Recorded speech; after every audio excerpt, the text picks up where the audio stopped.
All right, let's call the meeting to order. Individuals can attend the meeting in person and come to this room, of course.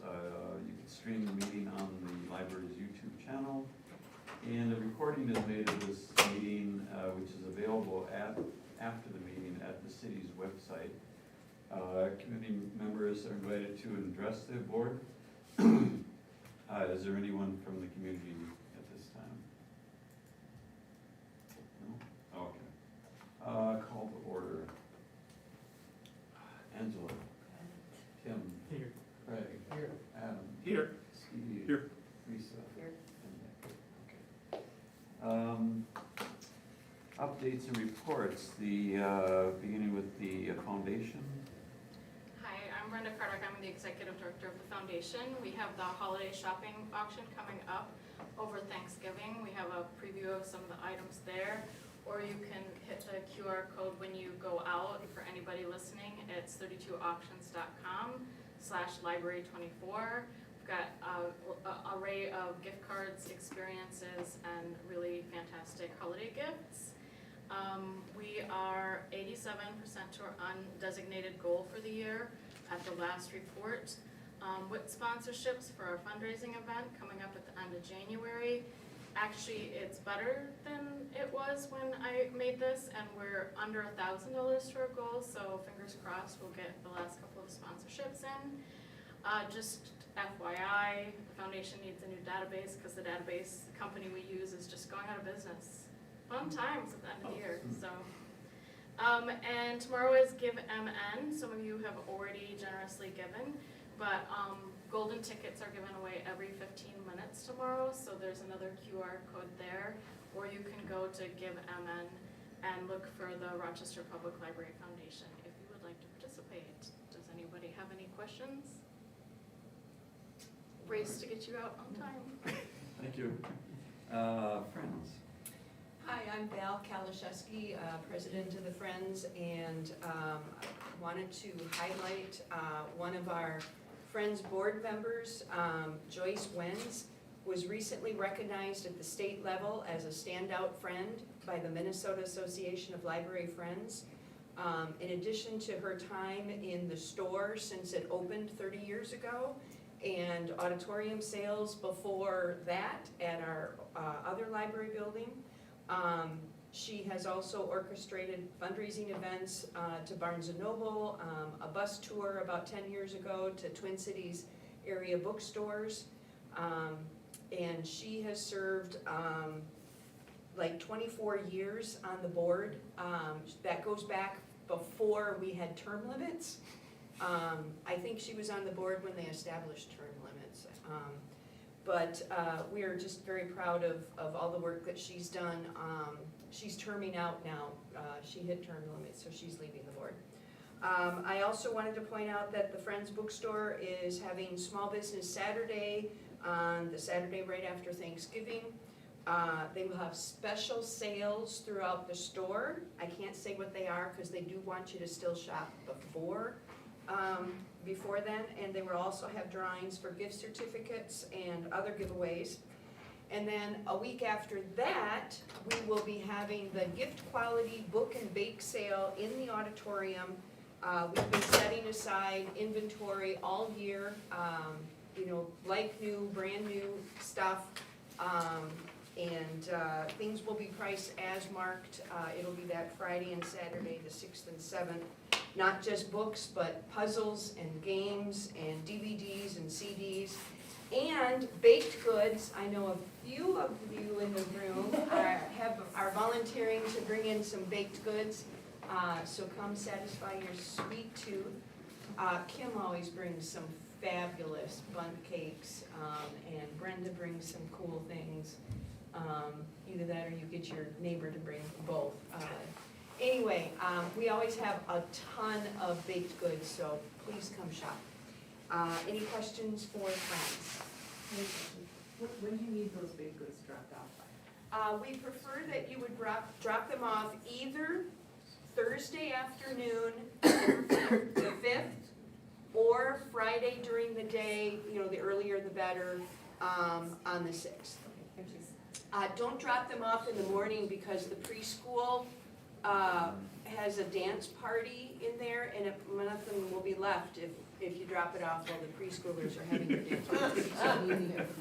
So wait till afternoon. Thank you. All right, thank you. Selco, There is nothing to report. okay. The nominating committee, so this is simply a report. It lists the names of the candidates, which we'll be voting on next meeting. And we can talk about it then, or we can talk about it now, or we can talk about it both times. Myself as president, Steve as vice president, and Adam as secretary. That's the proposed slate. If there's any questions right now? Okay. Moving on to number 6. Can I have a motion to approve items 6A through 6D as presented? So moved. Is there a second? Second. It's been moved and seconded. All in favor say aye. Aye. Opposed? It's been approved. 7, reports and recommendations, policy updates. Who has that one? Who has that one? They should be in the packet. Jeremiah, do you want to move forward to the policy? Who's the chair of the policy That would be committee? me. That would be you. Steve, do you want to go? Yeah, I don't have them all in front of me, but they're all Oh, they're minor, right. I say they're all fairly minor changes. They should be seen there. You see the collection development policy is just adding the change in the Minnesota state law about reconsideration. This is the succession policy that now that they're assistant directors, that basically articulated that, you know, the board of trustees would report in, would make one of the assistant directors the interim director, assuming that, you know, we had a vacancy in the director show. More detail there. It's all pretty straightforward. Okay. Any questions? Okay. Informational items. Need a vote. Oh, I'm sorry. Approve. Yes. Can I have a motion to approve these changes and additions? So moved. Is there a second? I'll second. It's been moved and seconded. All in favor say aye. Aye. Opposed? It's been accepted. Number 8, informational items, the library study monthly update. Yes. So we move this forward. We have been very busy with the library study. We had our second round of meetings, was it just last week? But there are a couple things that we need to bring forward to the board, some specific changes.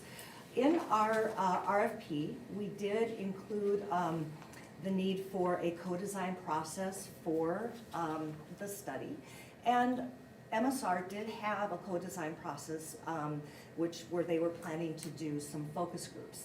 However, as we got into this process and Karen had some meetings with DMC about this, it was very clear that the only way that this, well, let me rephrase it, that the best way for the findings of the study to be embraced by the decision makers is if we use the Rochester co-design process. And that is a process that DMC has been using, that the city of Rochester has used for other projects. And the focus of the co-design process is still focus groups, but very targeted to traditionally underrepresented folks. And those folks are also empowered to reach out into their communities where they are people of trust and influence to get additional feedback and report back. These facilitators are all local. Some of them are city. Chow, who some of you may have met, and Wafa and Jess are the leads for the local co-design processes. So after some much conversation and negotiation. I think we could go to the next slide. In order to accommodate the co-design process, which the core committee and the steering committee recommend, because we believe that will give us the maximum buy-in, it will require that we modify the study schedule by a month. The parts in orange are where we are going to be incorporating the co-design process. That is going to be our next level of engagement. It's also going to inform the survey that we send out in March. So in addition to the two different engagement activities that we've already had, the co-design conversations will also lead to that. And we are encouraging our co-design folks to work with their communities of trust to help participate in that study. So what does this mean? Two things. One, it means extending the time of the study, and this is the modified time frame. Another reason why this worked really, really well is we were initially going to have a study session with the city council in January. When we were trying to get on the schedule for city council for a study session, we were told, nope, that's all onboarding time. So February is the time we can get on the city council study session, and that works really well with our revised schedule.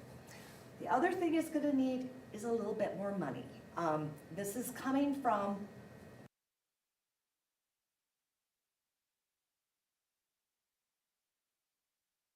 and the more money is going to go to our local co-design facilitators and staff.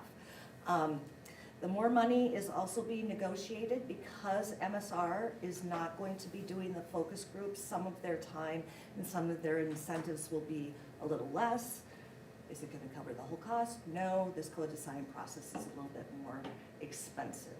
So what we're looking for from the board is two things: approval of the revised schedule and approval of the additional allocation. Do we have that in the notes somewhere? It's actually not on the agenda. It's not on the. As a action item. It's not. No, it's an information item. Well, gal, I would really love it if somebody from the board would make a motion to approve those two things. The additional funding is about $20,000.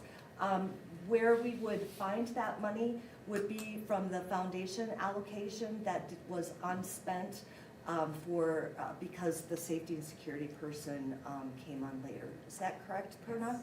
So questions, and then I guess we need a motion because we really can't move forward with this unless this board authorizes our ability to move forward. How would you like the motion worded? Well, go ahead. I Make a would, suggestion. I would suggest a motion to support the extension of the study timeline as one motion, and a motion to approve an additional, oh, thank you, Jeremiah, additional allocation of 18,000, I would say reallocation of 18,400 from the unspent disbursements from the foundation. So moved. Did you get all that, Mayo? Oh, yeah, I have the data. Okay, it's been moved and seconded. Any discussion, questions? All in favor say aye. Opposed? It's been approved. And the second part was, the study what's the word? I'm gonna go back to She the made it time. as one motion. She We did make it as. Oh, you did, okay. We did make it as one motion. Okay. So at this point, I would like to share, this is very informational, the results from the first engagement process. This was the different information boards that came out. It also tells you where we got the variety of responses and which zip codes they came from. And so we felt like the engagement was pretty good in terms of, actually it's kind of magic really, that we got representation across the zip codes that kind of correlate to what the actual population distribution is. That was a bit of a surprise. I mean, we did try to target different areas with our engagement, but that was kind of nice. I think it lends a little bit of validity to those Yeah, responses. I did bring up the question to them, you know, we're doing this, people show up at these spots, and how do we know that it's just a random appearance of people? How do we know that it reflects the larger population? And this This kind of, answers that question, yeah, that it is distributed. Now, this isn't the be-all and end-all. This is informing the next level of engagements. And the co-design process is going to engage the traditionally underrepresented folks in some of these same questions. Next slide, please. So this was the question, do you currently use the library and don't you, right? So most of the no's came from the farmer's market, some from Latino Fest, places where we're library centric.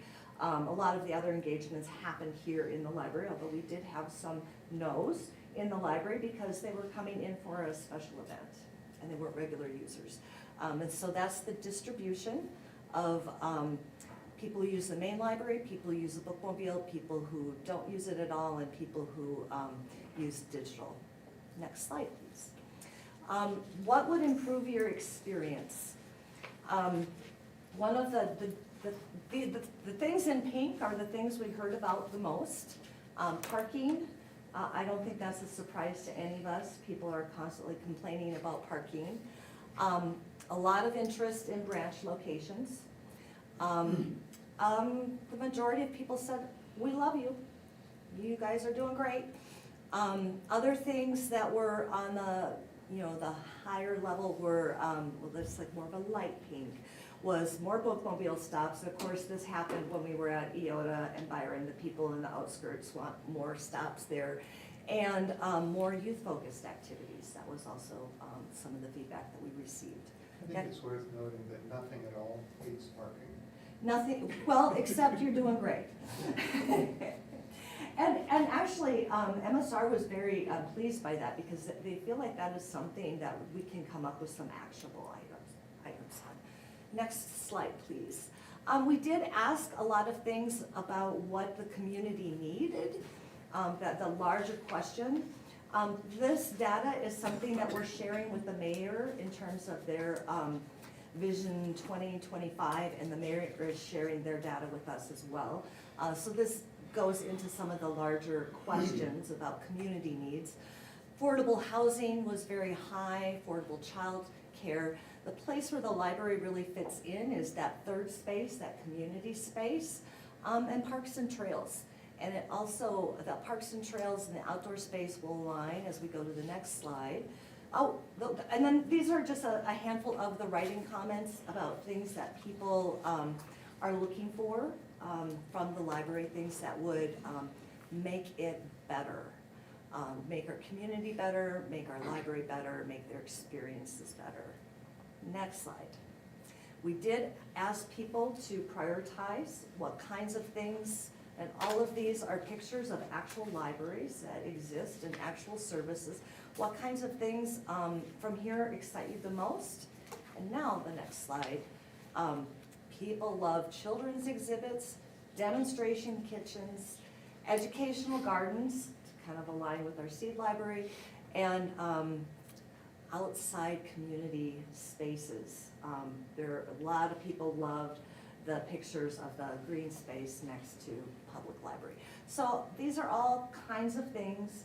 The next step, and these were shared with the core team, the steering committee, the library staff, and they got some additional engagement building off of these, and the staff liaison committee. Okay, next slide. So these were the 4 high priorities. This information is going to shape the next stage of the engagement, where we're going to be doing, incorporating also the co-design process by getting that quantitative survey that is going to drill down into some of these elements a little bit more.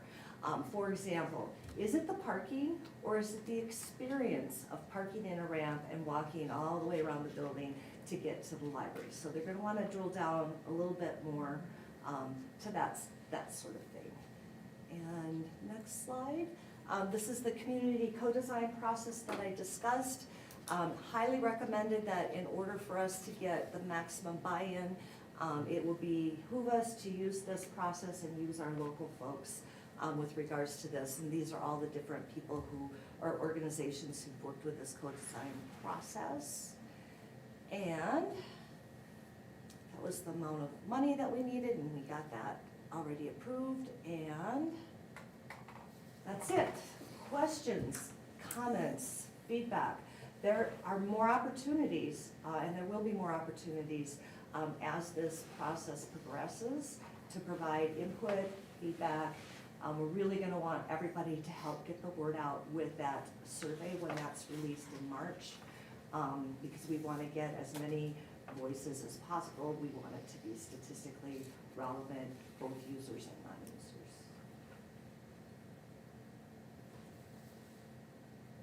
Any questions, concerns? Not you? Not yet? Okay. All right, well, thank you. Okay, let's see, the 2025 Friends Support Request. So, we are very grateful to the Friends of the Rochester Public Library who help enhance their services and let us do a lot more than we can with our operating dollars. The Friends were very generous with us last year by giving us additional money that allowed us to do some extra things.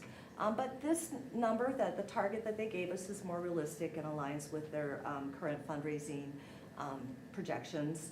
And so these are our asks for 2025. We're using the same percentages as we used last year, just the numbers are a little bit lower. And so this was the letter that Karen sent to the Friends.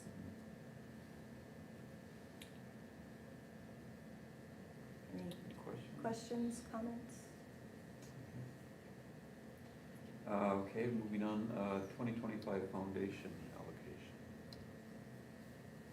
So these are the activities or the things that have been prioritized for the next year.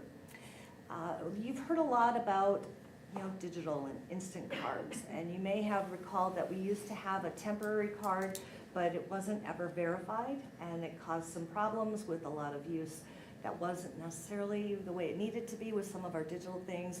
This QPU service is going to allow a real instant digital card across the whole library. It is a verified process, and it costs a little bit of money to set up. Once we add QPU services, we will discontinue the temporary card with overdrive using the telephone number, which we pay a little less than $1 per verification on that. And that's going to get more people access. What we're finding, and I think the study will bear this out, there are a number of people who use library services who never step foot in their building. They're living in the digital space. This is an attempt to make it easier for those folks to connect with the library, and also a really nice way to break down some barriers. One of the biggest barrier to getting a library card is that verification piece. And if we can use a third-party source to help do that, we're gonna get cards into the hands of more people with less frustration, but it costs money. Library security camera upgrades. It's been a while since our cameras have been upgraded. Andy is working with the city on a larger project. Is that accurate? Yeah. We're hoping to get some funds from that. But we do know there are a number of locations in the library where we have blind spots.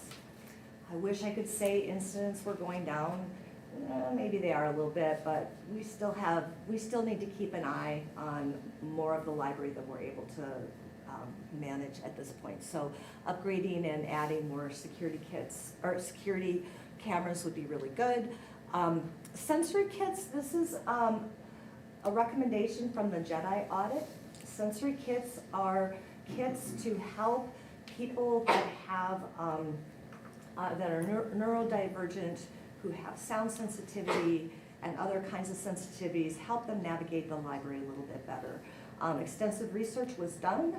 Thank you to our youth services librarian who did a literature search on it. We've also consulted with the Art Center, who has these kits available for the people using the Art Center. We've identified what we need to purchase. We just need some money to do it. And the idea is that we will have these sensory kits. They will be available at every service point in the library for use in the library. It's not something that you take outside the library, but to give yourself some quiet space, you can have some headphones and some fidget toys and the other things that have been identified for use in the library. And then we are including in the endowment allocation request the support for the All-Staff Training Day. We are very grateful to our foundation who has supported our All-Staff Training Day. They provided lunch for everybody this year. They provided snacks the previous year. We want it to be a predictable expense that comes out of the allocation. This is the total request or the allocation that we will be requesting for the foundation endowment. Any questions? Do you want action on both of those items? They were listed as action. No, the list is information. It's just for this one. This one is. It's just for the 20. This one, so the way that the foundation was set up is the foundation sets the amount that they're able and to provide, and then the library board, based on the library priorities, decides how to spend it. So the foundation decides the amount, this board decides the what. So thank you, Perna. Yeah, I'm a because I was rookie at thinking this. It does say Thinking of the request previous for item, which says action requested. foundation Friends allocation request. 2025, at the top it says request for action. So. For the Friends too? Haven't requested the funds. We've not normally done that, so I think that was an oversight. If you Yeah. want to take action, by all means. I think if we needed to take action, we probably should do it next month. Okay. Because it, you know, and all of the action items really should have been presented that way or modified at the beginning. Rather than do it on the fly. So is the foundation one you're, no, we want to. No, it's just, I was confused by the headings. Because it says request It for. says It request. says request for. I just Yeah, want I to know. make sure we weren't I see missing that. a stage. We'll do it next month. So next month, so, Just put it on the Noted. consent agenda for next month and we'll be fine. Yeah. I think we do need action on the foundation request.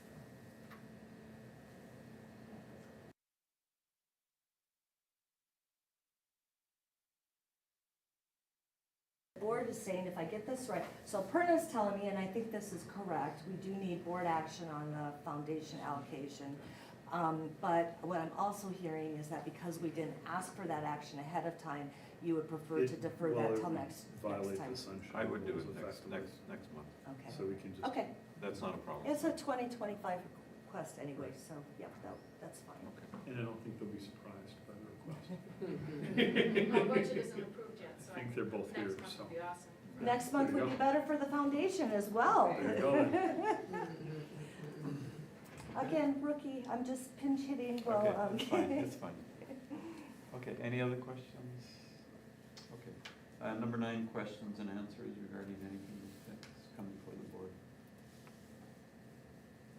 No? Nothing? Okay, can I have a motion to adjourn? Motion to adjourn. Second. Second. Okay. All in favor say aye. Aye. Aye. We're adjourned.